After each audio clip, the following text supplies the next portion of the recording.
코로나가 잠잠해지다 보니 주말과 휴일이면 교회로 나들이 떠나시는 분들 상당히 많이 는 것 같은데요. 네. 기분 좋게 고속도로에 올라섰는데 생각지도 못하게 길이 턱 막히면 그냥 가슴까지도 턱 막히는 경우들 심심치 않게 경험할 수 있습니다. 맞습니다. 특히나 뭐 화물 차량에 적재물이 떨어져 있거나 네. 바위, 돌 같은 이 낙성물이 떨어져 있을 경우에는 교통체증도 물론이지만 맞아요. 자칫하다가는 또 심각한 사고로 이어질 수가 있기 때문에 더 주의가 필요하죠. 우리 몸속도 이런 상황이 발생할 수 있습니다. 시원하게 뚫려야 될 소변 통로가 돌 때문에 턱하니 막히는 경우가 있다고 하는데요. 산통과도 맞먹을 만한 그런 통증을 느끼게 된다는 요로 결석에 대해서 오늘 알아볼까 합니다. 네, 도움 말씀 주실 주치의분 모셨습니다. 네. 비뇨의학과의 정현진 교수님 모셨습니다. 어서 오세요. 안녕하십니까? 안녕하십니까.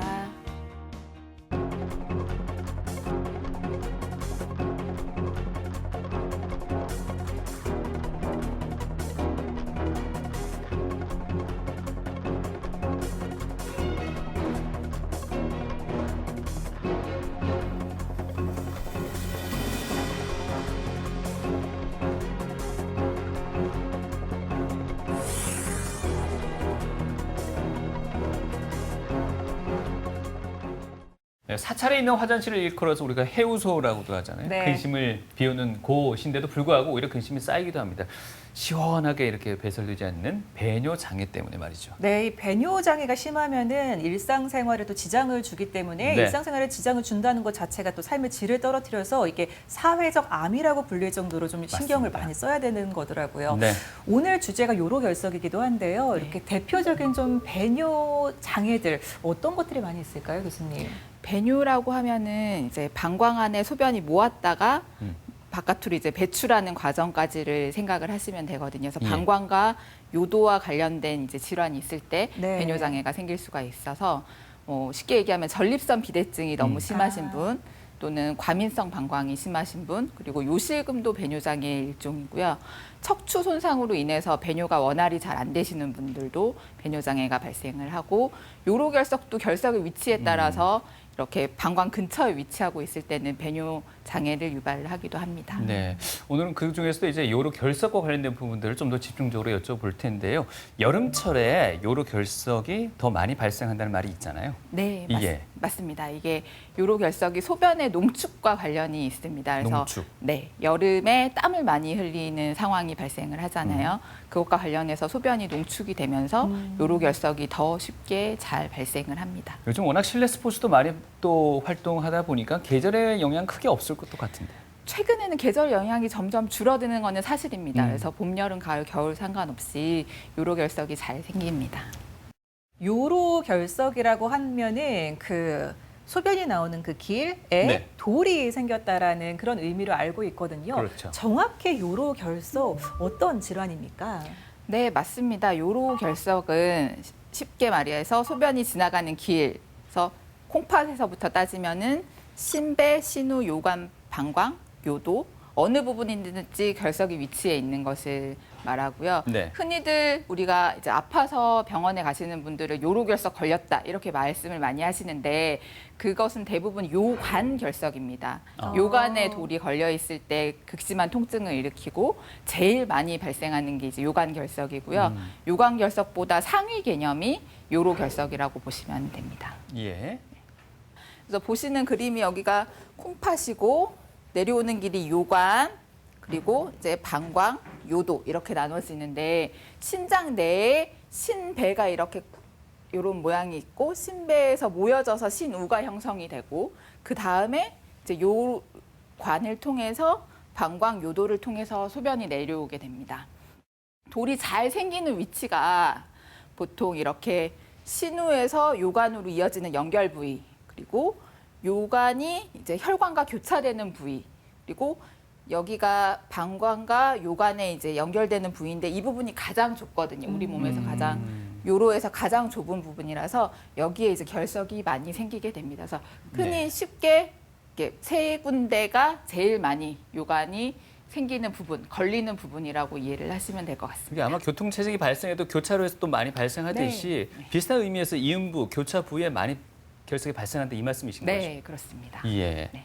그래서 요로 결석은 연령, 성별에 따라서 다른데요. 연령은 보통 20대에서부터 많이 시작을 해서 40대, 60대에 가장 많이 발생을 하고 성별은 남성이 여성보다 한 2~3배 정도 높은데 최근에는 이 비율은 조금씩 줄어들고 있습니다.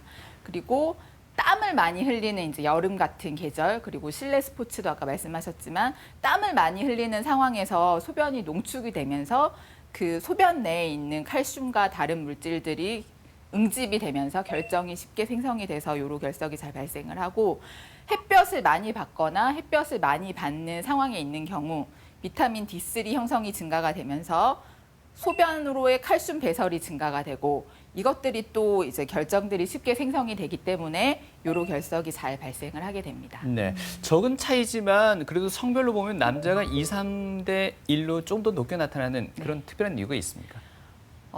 정확하게 밝혀진 원인은 없습니다만 이제 남성 호르몬이 소변으로의 수산을 많이 이제 배설을 시킨다는 가설도 있고, 남자분들이 이제 음주나 식습관 같은 것들이 더 이제 요로결석이 잘 생기게 할 수 있는 상황에 있어서 조금 더 높다는 보고들이 있습니다. 네, 요로결석의 위험 인자가 이 연령, 성별, 땀, 햇볕만은 아닐 것 같습니다. 예, 그렇습니다.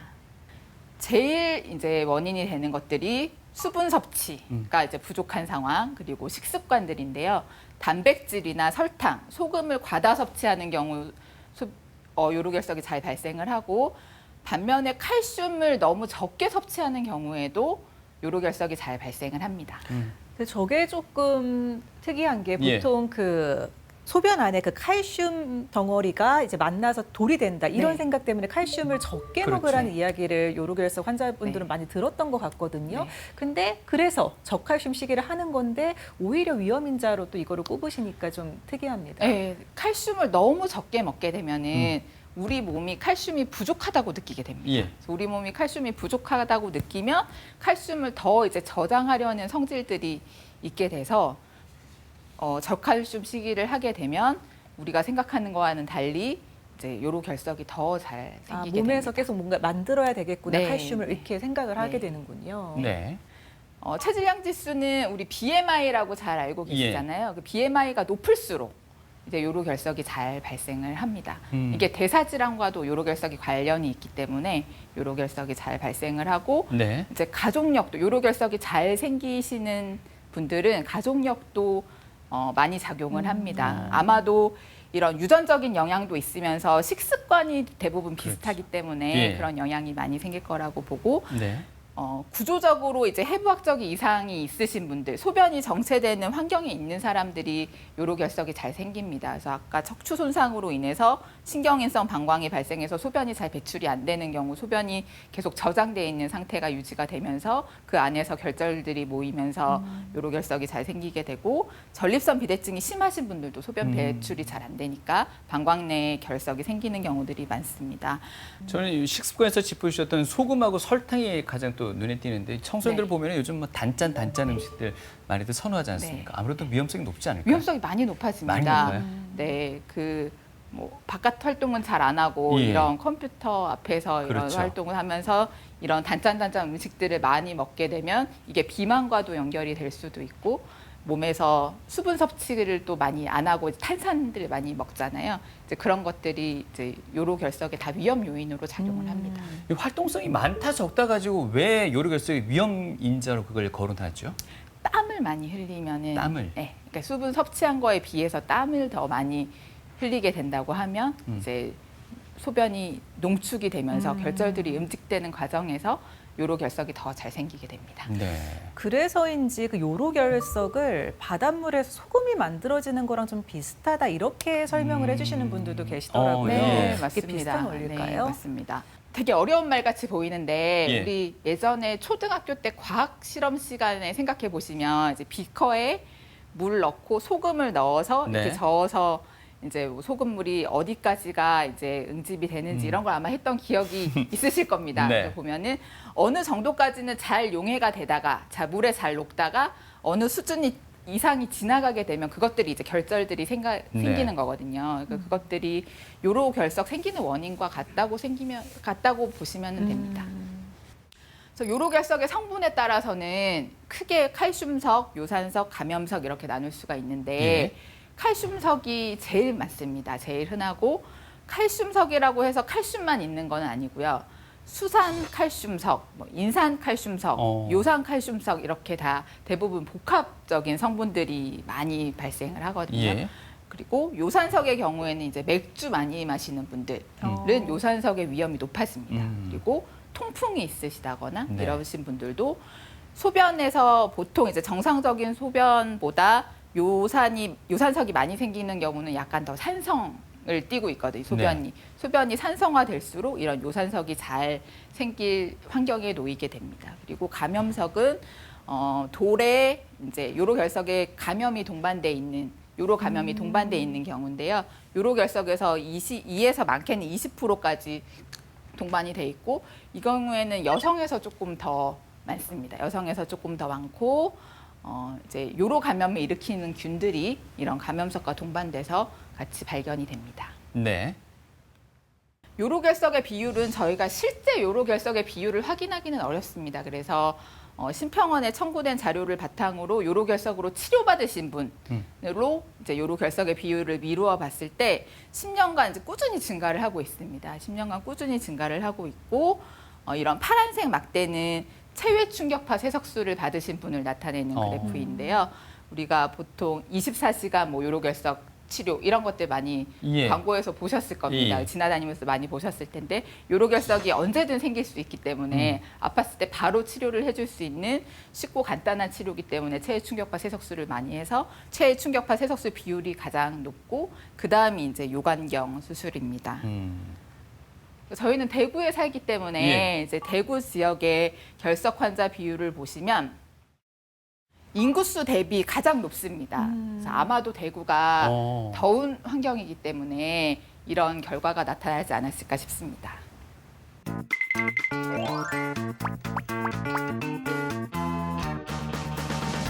선생님, 요로결석이 이 돌이요 작을 경우에는 자연스럽게 나온다는 말이 있습니다. 그러다 보니까 물을 많이 마셔라, 혹은 또 뭐 맥주를 많이 마셔라, 또는요 이뇨 효과가 있으니까 커피를 많이 마셔라, 뭐 이런 말이 있는데 진짜 그렇게 하면은 결석이 빠지나요? 반은 맞고 반은 틀렸는데요. 작은 결석의 경우에는 물을 많이 마시거나 이런 빠지는 거는 맞습니다. 빠지는 것은 맞는데 그 맥주를 많이 마신다, 커피를 많이 마신다 이런 거는 일시적 이뇨작용에 의해서 뭐 아주 작은 결석의 경우에 빠지는 경우도 있겠지만 뭐 커피나 이제 맥주를 장복하게 되면은 이제 그런 것들이 탈수 현상으로 일어나면서 요로결석이 더 잘 생길 수가 있습니다. 그래서 맥주나 커피를 많이 마시는 걸 추천드리지는 않고 수분 섭취가 제일 중요합니다. 그렇다면 하루에 물을 얼만큼 마셔야 되나요? 하루에 적어도 2리터 이상. 실제로 우리 일상생활에 그만큼 먹지 않나요? 생각보다 그렇게 드시는 분들이 많지 않아요. 아, 그래요? 네. 평상시에 물을 조금 자주 섭취하거나 2리터 정도의 물을 마시는 거는 요로결석 예방에도 효과가 있겠네요. 네, 그렇습니다. 노폐물을 이제 잘 걸러주고 이제 요로결석들이 이제 결정들이 생기지 않도록 이렇게 소변은 위에서부터 아래에서 계속 내려가는 이제 씻어 내려가는 효과가 있기 때문에 물을 많이 마시는 것들이 이런 노폐물을 잘 걸러주고 결절들이 잘 생기지 않도록 하는 데 도움을 줍니다. 또 하나의 질문이 있습니다. 이게 요로결석에 대해서 많은 썰들이 많아요. 뭐 이렇더라 저렇더라. 헬스장 이게 진동벨트라고 합니까? 이거 하면 요로결석이 빠지더라. 롤러코스터를 타면 뭐 요로결석이 빠진다더라.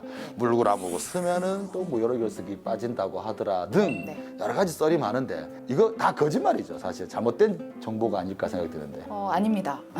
빠지는 결석의 경우는 다 이제 작은 요로결석들을 말하는 거고요. 콩팥의 모양을 보시면 이제 콩팥이 이렇게 동글동글하게 이제 신배라고 하는 부분이 이렇게 동글동글하게 생겨서 신우를 통해서 이렇게 내려가거든요. 그래서 아래쪽 신배에 위치해 있는 결석이 빠져나오기 위해서는 위로 올라갔다가 내려와야 되거든요. 그래서 이 결석이 위로 올라갈 수 있게 하는 방법은 이제 거꾸로 물구나무를 선다든지. 진짜요? 네, 아니면 이렇게 막 충격을 준다든지 이랬을 때는 이 결석이 위쪽으로 이동해서 내려올 수 있기 때문에 아마 그런 얘기들이 많이 나온 것 같습니다. 황당하지 않은 거네요, 사실. 네, 어느 정도의 이제 일리는 있는 말입니다. 작은 결석의 경우. 작은 결석의 경우에는 한번 위로 갔다 빠져야 되니까 심장이 아래쪽에 위치했을 경우. 지금 이 시간 이후에 많은 시청자 여러분들이 띵띵도 많이 하고 물구나무 서시고 그런 경우가 생기지 않을까 그러실 것 같습니다. 그런 생각이 듭니다. 또 하나 여쭤보고 싶은 이야기가 있는데요. 폭염 수술도 사실은 비뇨의학에서 하시는 네. 거잖아요. 요즘 폭염 수술 많이 하는가요? 예전보다는 줄긴 했지만 네. 그래도 많이 하십니다. 이런 이야기가 있습니다. 폭염 수술을 하지 않은 남자들이 네. 요로결석에 걸릴 확률이 굉장히 높다. 이게 맞나요? 그건 아닌 것 같습니다. 아 그래요? 그건 아무 상관이 없는 건가요? 폭경 수술과 요로결석은 크게 상관이 없을 것 같습니다. 이거는 잘못된 썰이다. 아 그렇군요. 요로결석에 대한 오해와 진실, 질문이 있습니다 통해서 알아봤는데요. 네. 이 요로결석 악명이 높은 이유가 그 교수님께서도 말씀을 해주셨지만 산통에 버금가는 고통 정말 많이 아프다고 들었습니다. 네. 그래서 응급실로 실려오는 경우도 많다라고 들었거든요. 이 얼마나 아프면 이렇게까지 표현이 되는 걸까요? 정말 뭐 산통, 그러니까 허리를 뭐 펴지 못할 정도로 그리고 막 떼굴떼굴 굴러서 정말 응급실에 안 될 정도로 참으시다가 새벽에 이제 응급실에 오시는 경우가 많으시거든요. 근데 요로결석의 증상을 보시면 그렇게 이제 아픈 경우는 요관결석이 있을 때를 말을 하는 겁니다. 그래서 신장에 있다거나 아니면 방광에 위치하고 있다거나 이랬을 때는 증상이 없을 수도 있습니다. 그래서 모든 요로결석이 증상을 나타내지는 않고 이제 결석의 위치에 따라서 이제 신장에 있는지 요관에 걸려 있는지 방광에 있는지 요도에 있는지에 따라서 증상은 다양하게 나타나고 그런 증상들이 통증이 심한 경우도 있고 오심, 구토 같은 이런 소화기 증상을 나타내기도 하고 방광 쪽에 아래쪽에 요로결석이 위치하고 있을 경우에는 이런 배뇨 증상, 뭐 화장실을 자주 간다든지 잔뇨감이 있다든지 뭐 소변 볼 때 아프다든지 이런 하부 요로 증상들이 나타나게 되고 요로결석과 동반돼서 염증이 동반된 경우에는 이제 전신에 발열 증상이 나타날 수가 있습니다. 그리고 요로결석이 보통은 이렇게 요관을 긁고 내려온다든지 결석끼리 이렇게 부딪히면서 혈뇨를 동반을 하기도 합니다. 네. 그러니 결국 이 결석이 신장에 있느냐, 요관에 있느냐, 방광에 있느냐에 따라서 증상은 좀 달리 나타날 수 있다는 건데 나타납니다. 말씀하실 때 신장에 결석이 있으면 증상이 없을 수도 있다고 말씀하셨잖아요. 네, 맞습니다. 그럼 증상이 없으면 있어도 상관없습니까? 작은 결석의 경우에는 문제를 일으키진 않는데 그 신장에 있는 결석이 소변 내려오는 길을 막았는데 이게 너무 장시간에 걸쳐서 있어서 몰랐을 수 있거든요. 그랬을 때는 신장 기능을 잃어버리는 수도 있습니다. 통증이 극심한 그 결석은 요관에 보통 결려 있는 경우라고 그렇죠. 하셨는데 그러면 요관 결석 그리고 또 방광 결석의 증상까지 계속해서 알아볼게요. 네. 신장 결석부터 보시면 여기 동그라미에 이 부분은 양쪽에 다 이제 하얗게 보이는 부분이 결석이거든요. 하얗게 보이는 부분이 결석인데 이렇게 신우, 신배 결석이 있는 경우를 신장 결석이라고 얘기하고 이렇게 신배의 2군데 이상을 차지하는 이렇게 큰 결석의 경우를 녹각석이라고 사슴뿔 모양의 녹각석이라고 얘기를 합니다. 그래서 크기가 작은 경우에는 대부분의 증상을 유발을 하지는 않고 우연히 영상 검사에서 발견되는 경우가 많습니다. 뭐 허리가 아파서 엑스레이를 찍어봤는데 발견이 된다거나 아니면 건강검진 같은 걸 했을 때 발견이 되는 경우들이 있고요. 신장 결석도 이런 크기, 위치에 따라서 이제 둔한 통증이 있을 수도 있고 이 현미경적으로 혈뇨가 있을 수도 있고 육안적으로 소변 볼 때 막 피가 나올 수도 있습니다. 네. 요관결석이 가장 많은 증상을 나타내고 이제 옆구리의 급격한 경련성 통증, 흔히 산통이라고 얘기하는 통증과 함께 오심, 구토, 복부팽만 등의 위장관 증상이 일어나는데 이런 소화기 증상을 일으키는 이유는 신장으로 가는 혈관과 이제 장 쪽으로 가는 혈관이 같이 분포를 하기 때문에 이제 신장이 부었을 때 통증과 함께 이런 소화기 증상이 나타나게 됩니다. 결석이 하부 요관에 위치할 경우에는 옆구리 통증과 함께 이제 아랫배 통증도 발생을 하고 이제 통증이 방사통이라고 해서 이제 남자분들은 음낭, 여성분들은 음부 쪽으로 이렇게 뻗치는 듯한 증상의 통증들이 동반이 되고 방광 요관 이음부에 아까 제일 좁아서 많이 걸린다 그랬잖아요. 네. 그래서 거기에 결석이 위치할 경우에는 방광과 가깝기 때문에 이런 소변을 자주 가는 증상, 소변 마려운데 못 참겠는 증상, 그다음에 잔뇨감 등의 하부 요로 증상을 동반을 합니다. 방광 결석은 저기 하얗게 보이시는 게 다 이제 방광에 여러 개의 이제 결석들이 있는 거거든요. 예. 그래서 보통 혈뇨가 주 증상으로 나타나고 배뇨 끝에 소변 볼 때 끝에 이제 혈뇨가 보이는 경우들이 많습니다.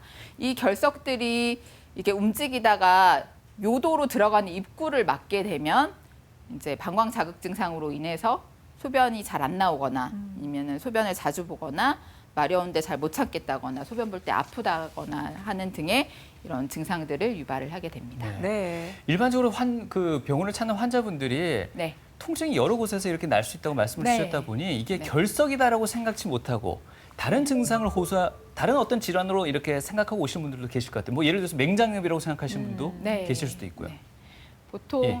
제가 외과 의사는 아니지만 예. 이제 맹장은 이제 하복부 보통 통증이 있고 이제 소화기 증상이 조금 더 주 증상으로 나타나고 눌렀다 뗐을 때 이제 아픈 증상이 이제 맹장염 증상에 반해 이런 요로 결석의 증상들은 옆구리 보통 콩팥이 이제 약 등 쪽에 있거든요. 그래서 네. 옆구리 통증과 함께 구토 뭐 이런 것들이 발생을 합니다. 그럼 미세한 차이 때문에 환자분들이 저 결석인 것 같아요라고 이렇게 응급실로 뛰어오시는 분들은 별로 많지는 않을 것 같은데 어떻습니까? 아프면 일단 참기 힘든 고통 때문에 이제 응급실을 오게 되고 응급실에 와서는 보통 이제 신체 검사와 검사 영상 과정에서. 검사로 확진을 하게 됩니다. 예. 네, 이거 뭐 자가 진단으로는 사실 알 수 없는 그러니까요. 게 참 많이 있는 것 같은데 예. 앞서서 뭐 영상 이렇게 우연히 그 건강 검진 하다가 이제 뭐 발견될 수도 결석을 있고. 예, 발견하는 경우도 있다고 하셨는데 진단 같은 거는 보통 어떤 방식으로 이렇게 내리시나요?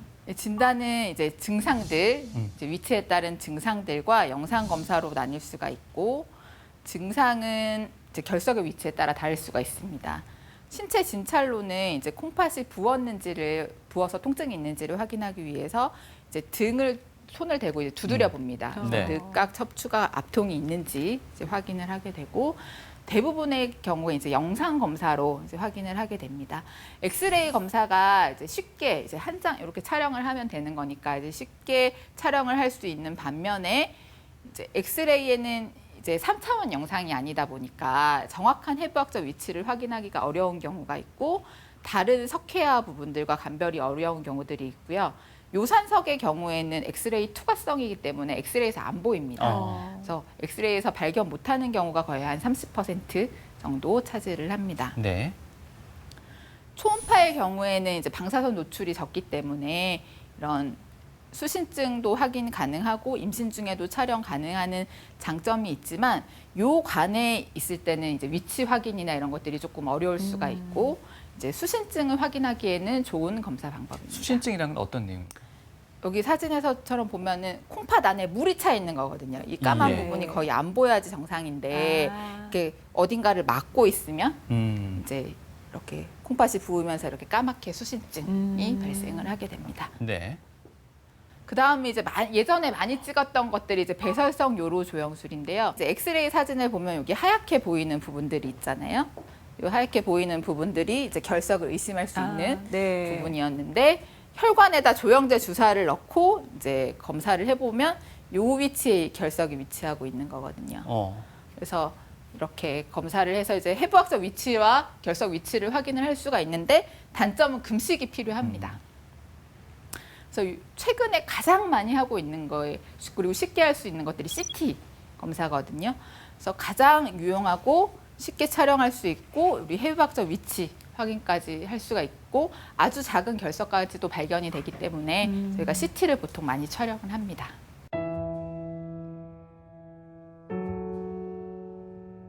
기온이 높아지는 여름철에 더욱 주의해야 할 요로결석.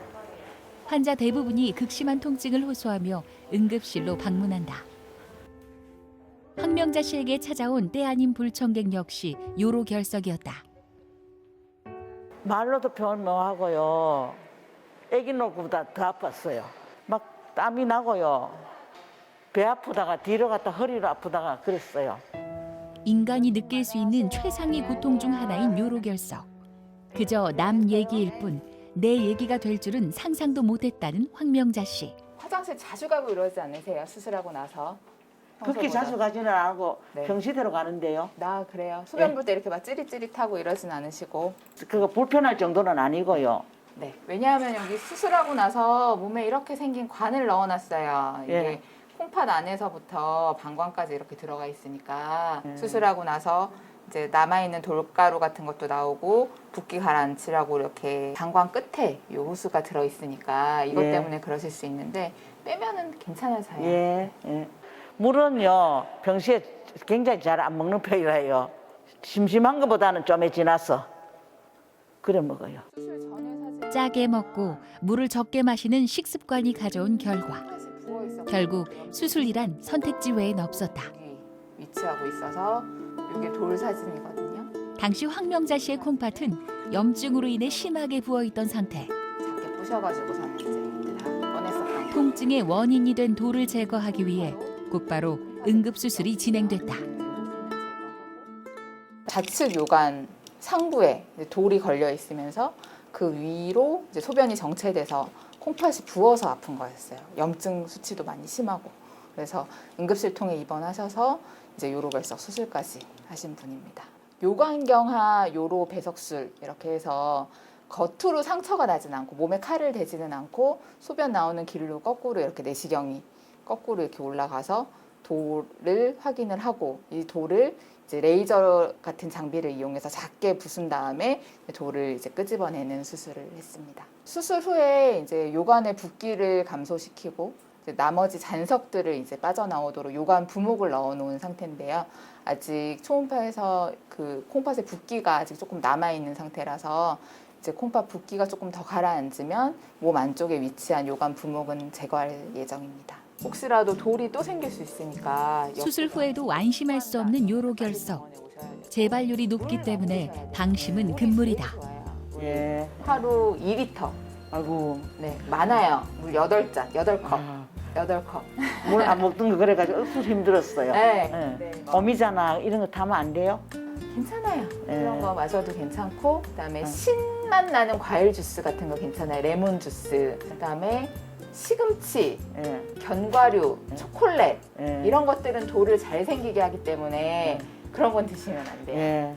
그 요로 결석이 이제 요관을 막았는데 이제 이게 서서히 진행됐을 경우에는 증상을 잘 못 느꼈을 수도 있어요. 그러다 보면 콩팥에 계속 압력이 걸리면서 신장 기능이 떨어지게 됩니다. 신장 기능이 떨어지게 되면 한 번 이렇게 기능이 떨어진 신장은 잘 돌아오지 않기 때문에 결국에는 뭐 신장 투석이라든지 아니면 신장 이식이라든지 심한 경우에는 그렇게까지 가는 경우도 있어서 요로 결석을 방치하면 안 됩니다. 네. 다시는 겪고 싶지 않은 통증.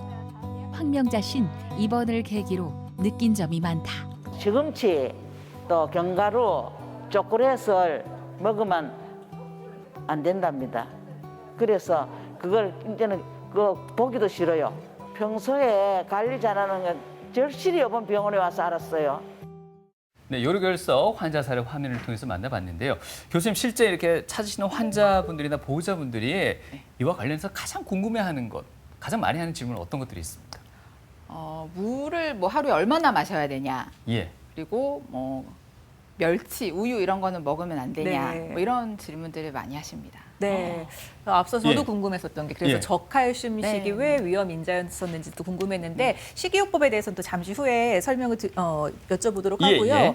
그 요로결석 그렇게 아픈 만큼 빨리 잡는 게 좀 필요할 것 같습니다. 치료는 보통 어떤 방식으로 이루어지는지도 궁금하거든요. 네, 치료는 크게 비수술적 치료와 수술적 치료 이렇게 크게 나눌 수가 있고 비수술적 치료에는 기대요법, 그리고 용해요법, 체외 충격파 쇠석술이 있습니다. 수술적 치료에는 이제 요관경 수술 그리고 경피적으로 신장으로 뚫고 들어가서 하는 내시경 수술 또는 개복 또는 복강경 수술 이렇게 크게 나눌 수가 있고요.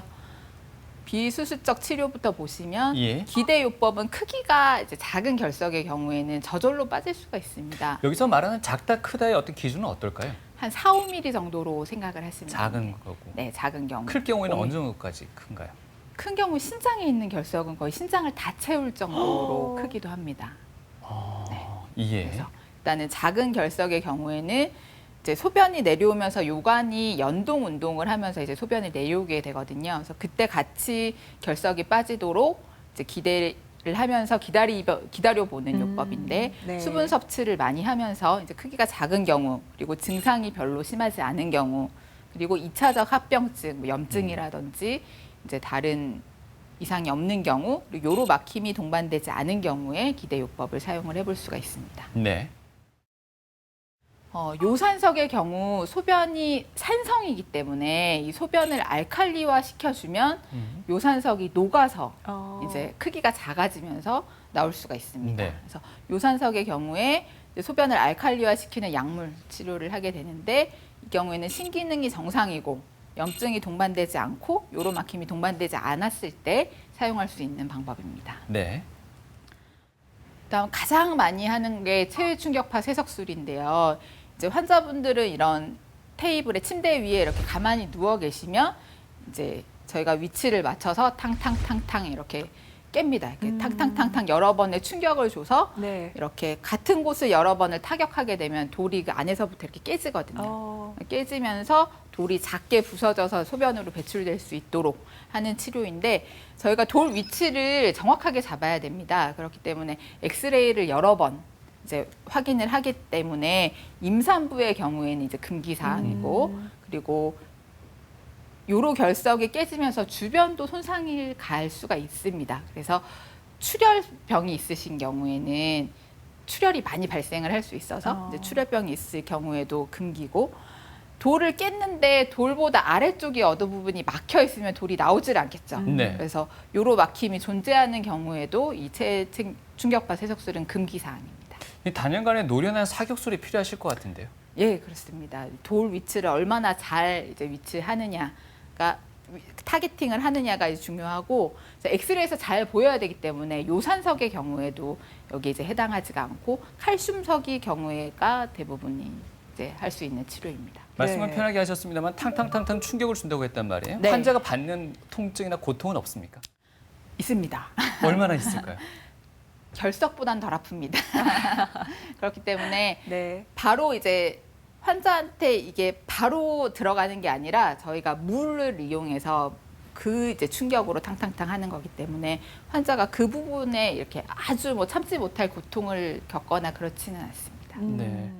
교수님께서 설명해 주신 이런 비수술적 치료가 결국은 어떤 결석 자체를 깨는 것도 역할을 하겠지만 결국은 또 신장 기능을 보호해주는 그런 그 근본적인 역할이 있지 않을까 싶은 생각이 드는데요. 근데 결석이 요관을 막으면서 이제 그 압력이 신장에 전달이 돼서 신장 기능이 나빠지는 거를 예방을 하기 위해서 이제 요로 결석의 치료가 필요한 거고요. 신장은 한 번 나빠지면은 이게 회복하기가 어렵습니다. 그래서 신장이 나빠지게 돼서 결국 만선 신부전으로 가게 되면은 투석 치료나 뭐 이식 치료나 이런 게 필요할 수도 있기 때문에 이런 막힌 거를 해결을 해주는 것이 중요합니다. 예. 이게 참 비수술로도 끝낼 수 있으면 다행이지만 그렇죠. 이게 안 될 경우엔 또 수술도 고려를 해봐야 될 것 같습니다. 네. 그래서 많이 수술을 하는 게 우리가 막힌 부분을 이제 해결을 해주는데 몸에 상처는 내지 않고 하는 수술이 이제 요관경 수술이거든요. 요관경을 크게 경성 요관경, 연성 요관경으로 나누는데 예전에는 경성 요관경밖에 없었습니다. 요관이 원래 해부학적으로 이렇게 구불구불한데 경성 요관은 이렇게 일자로 돼 있거든요. 그래서 일자 요관경이 이렇게 아래에서부터 소변 나오는 길로 거꾸로 이렇게 올라가서 요관까지 들어가서 여기 있는 돌을 깨서 이제 바깥으로 배출을 하는 건데 예. 그 요관이 구불구불하다 보니까 이 경성 요관경은 통과하지 못하는 부분도 있고 이제 돌이 위쪽으로 도망가는 경우에 신장까지 이동한 경우에 이제 빼지 못하는 단점이 있었는데 최근에는 연성 요관경이 이제 발달을 하면서 요관경 자체가 이렇게 구불구불하고 이렇게 구부러집니다. 구부러지기 때문에 이 신장에 있는 돌까지도 연성 요관경으로 제거가 가능합니다. 예. 근데 요관경의 구경이 거의 한 3mm 정도거든요. 네. 3mm, 뭐 두꺼워도 한 4mm 이 정도밖에 안 돼 있고 그 안에 이제 화면과 뭐 레이저 들어가는 길이나 이런 것들이 있기 때문에 피가 나면은 이제 시야가 잘 안 보이게 됩니다. 그래서 그런 단점이 있습니다. 그래서 이제 실제 제가 이제 연성 요관경을 이용해서 이제 수술하는 장면인데요. 네. 이렇게 위치를 시키고 그 이런 모니터 화면을 보면서 이제 레이저를 이용해서 이렇게 돌을 깨고 있는 장면입니다. 요관경 자체가 지금 요도를 통해서 방광을 통해서 요관까지 다 올라가 있는 상태라는 거죠. 올라가 있으면서 예. 돌을 확인을 하고 그 돌을 이제 레이저로 잘게 부수어서 이제 배출까지 시키는 이제 수술입니다. 네. 그래서 이렇게 돌이 단단하고 크고 이런 경우에도 수술이 가능합니다. 지금 보이는 이 입자들이 전부 다 파쇄된 돌인가요? 아직 거기까지 못 들어갔고 이제 그 작은 요광경이 이제 왔다 갔다 하고 돌을 이제 빼야 되니까 예. 저희가 요광경이 들어갈 수 있는 이제 통로를 먼저 확보를 해놓고 네. 그 내로 이제 요광경이 들어가서 이 까만 부분이 돌이고요. 그래서 이 돌을 이제 레이저를 이용해서 이렇게 갈아내다시피 이게 요 하는 관에 방법. 다 지금 붙어 있는 건가요, 돌이? 돌이 이거는 신장 안에 아, 신장 안에. 네, 돌입니다. 이 정도면 환자가 느끼는 통증은 어느 정도일까요? 상당히 심각해 보이는데요. 신장 안에 있어서 환자분은 이게 오래되고 이래서 신장은 이미 크기가 조금 작아졌었는데 예. 환자가 느끼는 통증은 별로 없었고 우연히 검사해서 발견되셨던 분인데 이제 신장 기능이 나빠지는 거를 막기 위해서 이제 수술을 시행을 했습니다. 이 정도면 수술 시간도 상당히 소요될 것 같습니다. 네, 오래 걸립니다. 그래서 지금 쪼개고 있는 네, 과정이신 레이저로 거죠? 이렇게 거의 네. 갈아내다시피 하는데 돌마다 성분들이 다 다르니까 예. 잘 깨지는 돌도 있고 잘 안 깨지는 돌도 있고 그렇습니다. 교수님 이렇게 설명해 주신 내시경 수술이 결국은 이제 요관 결석에까지 다 이렇게 네. 다양하게 활용을 되고 있다는 게 느껴지는데 어떻습니까? 이 외에 내시경 수술 외에는 또 다른 수술법은 없을까요? 신장 수술의 경우에는 예. 이 내시경이 워낙 구경이 작기 때문에 이렇게 큰 돌의 경우에는 이제 시간도 오래 걸리고 한 번에 다 깰 수도 없어서 신장으로 바로 내시경을 넣어서 하는 수술도 있습니다. 예. 보시면은 이제 신장으로 이렇게 거의 한 손가락 굵기 정도에 되는 이제 대롱을 넣고 그 안으로 내시경이 들어가서 네. 안에서 같은 방법으로 돌을 깨서 이제 꺼내는 방법이고요. 크기가 큰 이제 신장 결석에서 이용하고 빠른 시간 내에 앞서서 했던 요광경보다 더 시야가 더 좋고 네. 이제 내시경의 구경이 더 크기 때문에 빠른 시간 내에 많은 결석을 제거를 할 수 있지만 단점으로 신장을 뚫고 들어가야 되기 때문에 네. 그런 신장에서의 출혈이 있는 편입니다. 방광 결석도 이렇게 내시경적으로 이제 수술이 가능합니다. 내시경이 발견되기 전에는 다 이제 개복 수술을 했었거든요. 방광을 열고 배를 열고 방광을 열고 돌을 꺼내고 방광을 다시 이제 봉합해주는 수술. 신장도 마찬가지로 배를 열고 이제 신장을 열고 이제 신장에 있는 돌을 빼고 다시 이제 봉합해주는 수술을 했었는데 요즘에 내시경 장비들이 워낙 이제 발달을 하면서 이제 모든 수술들이 가능하면 덜 침습적인 방법, 이제 몸에 칼을 대지 않고 하는 네. 방법으로 진화를 해서 방광 결석들도 이렇게 단단한 결석도 이렇게 내시경적으로 수술이 가능합니다. 네. 그래서 요로 결석들을 이제 빼고 난 이제 사진들인데요. 네. 돌 성분에 따라서 저렇게 막 까만 부분이 이제 포함된 경우들도 있고, 우리 보통 나무에도 나이테가 있듯이 네. 돌도 시간이 아주 오래된 결석에서는 꼭 나이테처럼 이렇게 보이는 부분들이 있거든요. 그리고 두 번째 사진은 좀 약간 별사탕 모양들의 이제 결석들도 있고, 이렇게 또 작은 결석들도 있고, 돌 성분들에 따라 가지고 돌은 매우 다양합니다. 네. 이제 요관 수술하고 나서는 이제 요관의 붓기도 제거를 하고 소변이 잘 배출될 수 있도록 네. 요관 부목이라는 걸 삽입을 합니다. 그래서 이렇게 양쪽에 이렇게 하얗게 들어가 있는 부분이 신장에서부터 방광까지 요관 부목이 이제 들어가 있는 건데 대부분 한 1, 2주 정도 수술 후 1, 2주 정도 후에 이제 제거를 하게 되고 이 요관 부목 때문에 제일 불편한 게 끝이 방광에 위치하고 있기 때문에 네. 방광 자극 증상이 있습니다. 아. 소변 볼 때 약간 뭐 찌릿찌릿한 느낌, 그리고 잔뇨감, 그리고 소변을 자주 보는 증상, 그리고 혈뇨 같은 것도 발생할 수가 있는데 수술하고 한 1, 2주 후에 제거하면 이제 그런 증상들은 없어집니다. 네. 이게 수술적 치료까지 설명을 해주셨는데 1, 2주면 제거를 한다고는 하셨는데 이게 수술까지 하고 나면은 뭐 어느 정도가 지나면 좀 일상생활로 복귀가 가능할까요? 내시경 수술 같은 경우는 보통은 돌이 아주 크지 않은 한은 다음 날 이제 퇴원을 가능하시거든요. 네. 그래서 일상생활 하시는 거는 이제 문제가 없고 요관 부목까지 제거를 하시면 뭐 평소와 같이 생활을 하실 수 있습니다. 네. 재발률은 어떨까요? 환자분들 이 요로 결석 같은 경우에 재발률이 높다고들 많이들 네. 얘기하시던데 사실인가요? 아쉽게도 사실입니다. 어. 재발률이 상당히 높습니다. 그래서 완전히 제거를 하더라도 재발되는 상당히 높고 1년에 한 7% 이상씩 재발을 하면서 10년 이내에 재발하는 확률이 평균 50% 이상을 재발을 하게 되기 때문에 2명 중에 1명은 10년 내에 재발한다는 말씀이세요? 네, 그러니까 대부분 재발한다고 생각을 하시면 됩니다. 그래서 이제 지속적인 추적 관찰과 예방이 무엇보다 중요합니다. 예. 자, 그럼 예방법도 네. 설명을 이어주셔야 되겠는데요. 우리 뭐 흔히들 밥이 보약이다 이렇게 예. 얘기를 하시잖아요. 요로결석에는 이 물이 보약입니다. 수분 섭취를 최소 하루 2리터 이상. 하루 2리터라고 하면은 저희 뭐 500ml 페트병 4병, 네 개. 그다음에 네. 뭐 유리잔으로 따지자면 하루 8컵 이렇거든요. 생각보다 많습니다. 그래서 네네. 의식적으로 이제 생각을 하고 수분 섭취가 가장 중요하기 때문에 하루 2리터 이상 수분 섭취를 권장을 해드리고 이런 구연산들이 너무 적으면 또 돌이 잘 생기기 때문에 이제 예방할 수 있도록 레몬, 라임, 오렌지 주스 같은 이렇게 신맛 나는 과일 주스가 이런 구연산을 많이 포함을 하고 있습니다. 그래서 그런 신맛 나는 과일 주스는 많이 드시는 게 좋습니다. 네. 그리고 칼슘 섭취 계속 얘기가 나오는데 네. 칼슘 섭취를 제한하게 되면 우리 몸이 칼슘을 더 막 저장했다가 배출하려는 성질을 보이게 됩니다. 그래서 하루에 뭐 한두 잔의 우유라든지 반찬으로 먹는 멸치 정도는 제한하지 않고 드시는 것이 좋습니다. 네.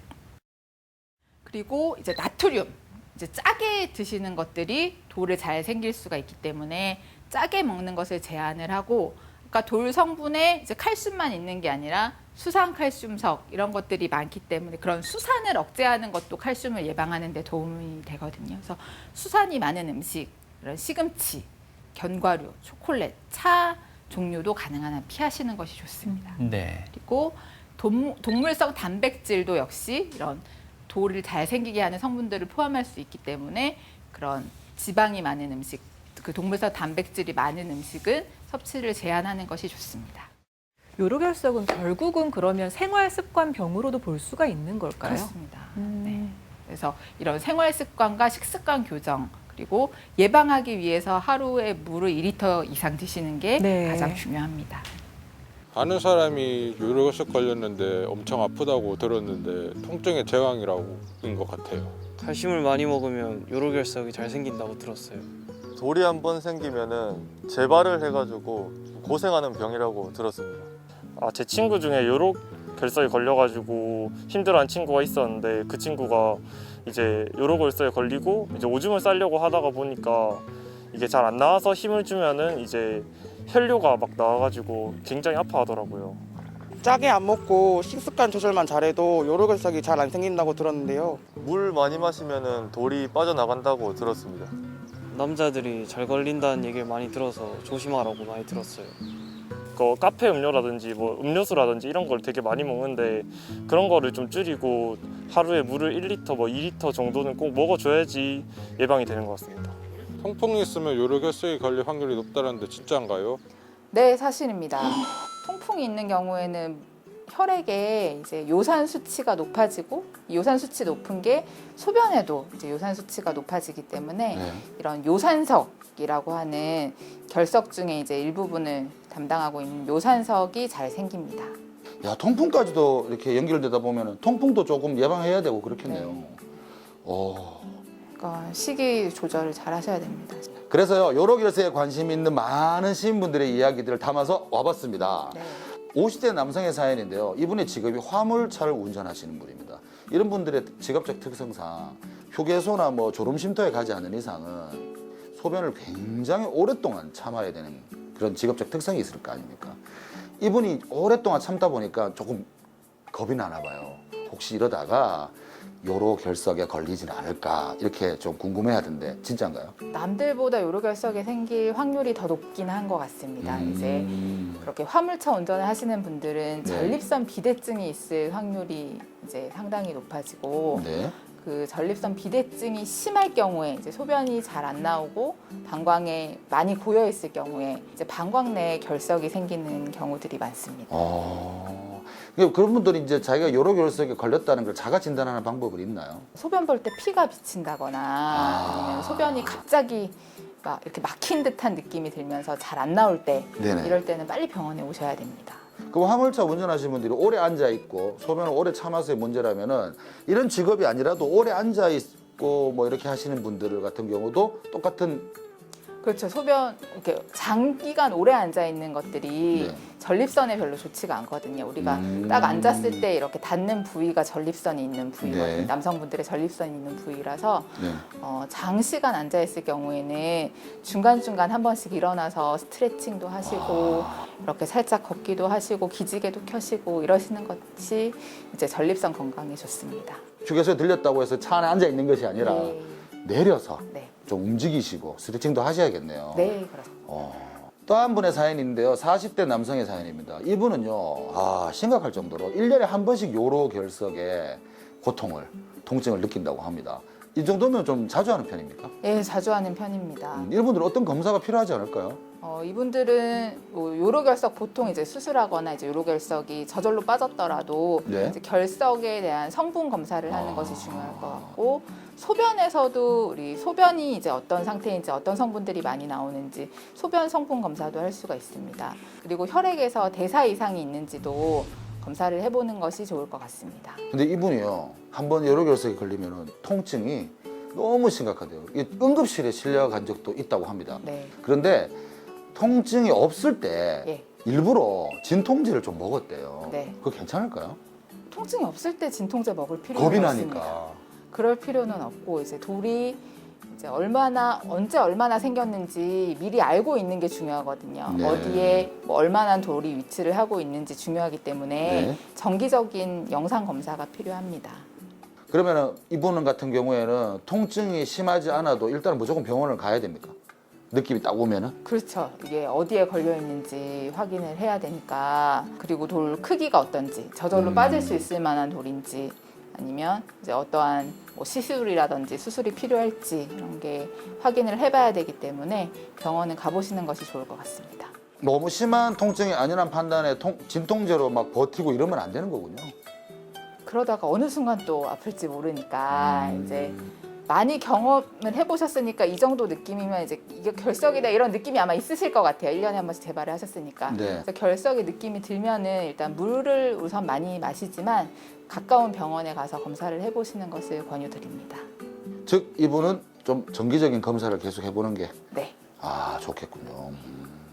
또 한 분의 사연이 있습니다. 이분은요, 고혈압 약을 복용하고 계세요. 근데 고혈압 약 안에 이뇨 성분이 있나 봐요. 근데 이분이 어떤 이야기를 들었는가 하면요, 이뇨 성분이든 고혈압 약을 장기 복용하면은 요로결석이 생긴다 그러던데 맞나요? 저희가 이제 돌 성분에 따라서 약을 요로결석을 이제 예방하거나 치료하기 위해서 이뇨제를 사용하는 경우도 있습니다. 그래서 이제 이뇨제를 장기간 복용한다고 해서 돌이 생긴다고 보기는 조금 어려울 것 같습니다. 그건 걱정 없이 그냥 고혈압 약 그냥 계속 복용하셔도 상관없겠네요. 어떤 아내분의 사연인데요. 남편님이 그 요로결석 요강경 수술을 받았대요. 네. 그 이후에 네. 뭐 다른 문제는 없는데 어지럼증을 너무 많이 느낀다고 그러는 네. 거예요. 그래서 뭐 뇌 CT도 찍어보고 또 병원 내원에서 검사도 많이 해봤는데 뭐 특정한 어떤 이유는 없다고 하거든요. 그래서 이분의 생각이 혹시 이게 요로결석 요강경 수술 때문에 그런 게 아닌가 의심을 하는데 그럴 수도 있나요?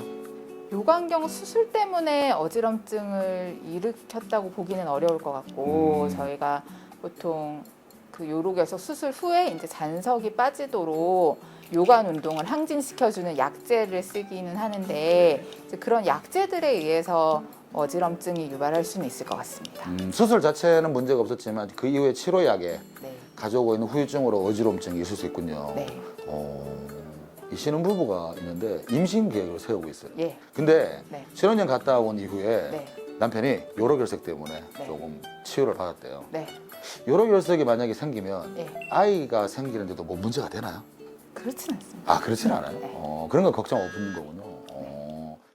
네, TV 메디컬 약손 오늘 이 시간은 정말 극심한 통증을 유발하는 그 요로결석 진단, 치료, 예방법까지 네. 알아봤습니다. 끝으로 우리 시청자분들께 당부하시고 싶으신 말씀 한마디 해주시죠.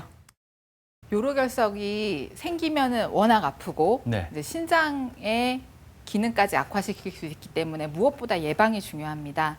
그래서 하루 2리터 이상의 물 수분 섭취를 많이 하는 것이 제일 중요합니다. 그래서 오늘부터라도 잊어버리지 마시고 하루 8장 이상의 물을 드시는 것을 권유드립니다. 네. 네. 다시 한번 강조하겠습니다. 2리터 이상의 수분 섭취하시고요. 염분 섭취 줄이시고 그렇다고 지나치게 또 칼슘 섭취를 줄이는 건 오히려 좋지 않다고 하셨습니다. 적당량의 칼슘을 섭취하는 것도 권장해 드립니다. 네, 오늘 또 강의 듣다 보니까 한편 다행인 거는 이렇게 좀 식습관 개선만으로도 상당 부분 예방이 가능한 게 또 요로결석이니까요. 오늘부터라도 좀 의식적으로 실천해 보시기 바랍니다. 네, 오늘 좋은 말씀 주신 분은요. 비뇨의학과의 정현진 교수님이셨습니다.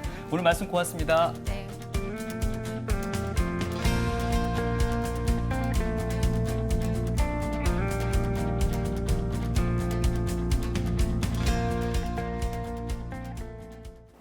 되게 많이 물어봐요. 여잔데 왜 비뇨의학과를 했냐 이런 질문 상당히 많이 받았는데 비뇨의학과가 남자만의 질환을 다루는 곳은 아니거든요. 수술 범위도 넓고 그다음에 수술 장기도 많고 이제 여러 분야를 다룰 수가 있고 아주 어린 아기서부터 이제 어르신들까지 이제 모든 연령을 다룰 수 있는 분야라서 비뇨의학과를 선택을 하게 됐습니다. 항상 마음에 두고 있는 게 역지사지거든요. 환자의 입장에서. 환자의 눈으로 이제 바라봤을 때 이제 의사가 되게 고압적으로 느껴질 수가 있거든요. 이제 환자를 대하는 의사나 이제 간호사들 이런 의료진들이 환자들한테 더 낮은 자세로 임해야 된다고 생각을 합니다. 기억나는 환자들이 많은데 제가 서울에서 일단은 레지던트랑 강사까지 하고 이제 대구에 내려왔는데 그때 서울에서 치료받았던 친구를 대구에서 다시 만나서 대구에서도 계속 치료를 이어나가고 있는 친구들도 여러 명 있고요. 특히 소아 환자들은 이렇게 뭐 이분 척추증이라든지 선천성 기형이 있는 친구들은 이게 이 질환이 평생을 가져가기 때문에 어렸을 때 만났더라도 이제 계속 만나야 되는 경우들이 있어요. 계속 관리가 필요하고 그래서 그 친구들이랑은 지금 계속 진료를 이어나가고 있습니다.